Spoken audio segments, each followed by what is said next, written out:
નમસ્કાર ખેડૂત મિત્રો, આજે આપણે વાત કરીશું ટીમેક્સની ઓર્ગેનિક પ્રોડક્ટ બાયોરક્ષક 60 વિશે.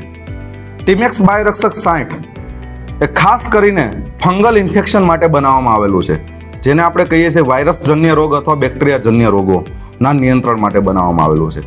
બાયોરક્ષક 60 ની અંદર એવી અદ્ભુત ઔષધિઓનું સંયોજન છે, જે સંયોજન આપણા પાકની અંદર આવતા રોગો જેવા કે સુકારો, છાસિયો, ગેરું, પછી પાન કોકડાઈ જવા, ફૂગ લાગવી, આ જમીનજન્ય રોગોથી માંડી ફૂગજન્ય રોગો, આ બધા રોગોના અસરકારક નિયંત્રણ માટે આપણે બાયોરક્ષક 60નું નિર્માણ કરવામાં આવેલું છે.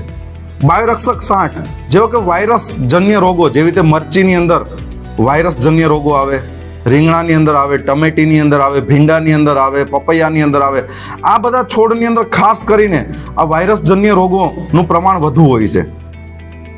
ઘણી વખત એવું બનતું હોય કે જ્યારે જમીનજન્ય રોગો વધી જતા હોય ત્યારે આપણા પાકની અંદર સુકારો આવવાની શરૂઆત થતી હોય, મૂળનો સડો આવવાની શરૂઆત થતી હોય, ગેરું લાગતું હોય, છાસિયો, પાનના ટપકા, પાન કોકડાઈ જવા, આ બધી સમસ્યાઓ જ્યારે વધી જતી હોય ત્યારે આપણે મહેનતથી ઉછેરેલો પાક એ પણ નષ્ટ થઈ જતો હોય છે.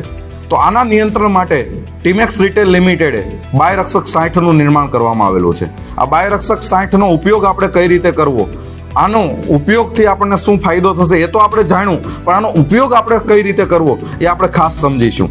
જ્યારે બહારની સાઈડ જ્યારે રોગ હોય, જેવી રીતે પાંદડાની ઉપર, થડની ઉપર, કોઈ ફૂલની અંદર, ફળની અંદર, આવા જ્યારે બહાર દેખાતા આપણને રોગ છે જે આપણે આંખેથી જોઈ શકીએ છીએ, આ સમસ્યાની અંદર આપણે આનો છંટકાવ કરવાનો છે.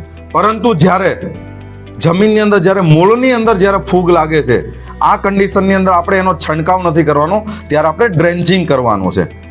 તો સૌથી પહેલા છંટકાવ કરવા સમયે આપણે જેવી રીતે છંટકાવ કરીએ છીએ એ જ પોઝિશનમાં કરવાનું છે, પણ ધ્યાન એ રાખવાનું છે ડોલની અંદર પાણી લેવાનું ભૂલવાનું નથી, અને એની અંદર પહેલા મિશ્રણ તૈયાર કરવાનું છે બાયોરક્ષક 60નું. એક ડોલની અંદર પાણી લઈ 50 ml બાયોરક્ષક 60 ઉમેરી વ્યવસ્થિત મિશ્રણ તૈયાર કરી પછી આપણે 15 લીટરના પંપની અંદર ઉમેરી પછી આપણે છંટકાવ કરીશું.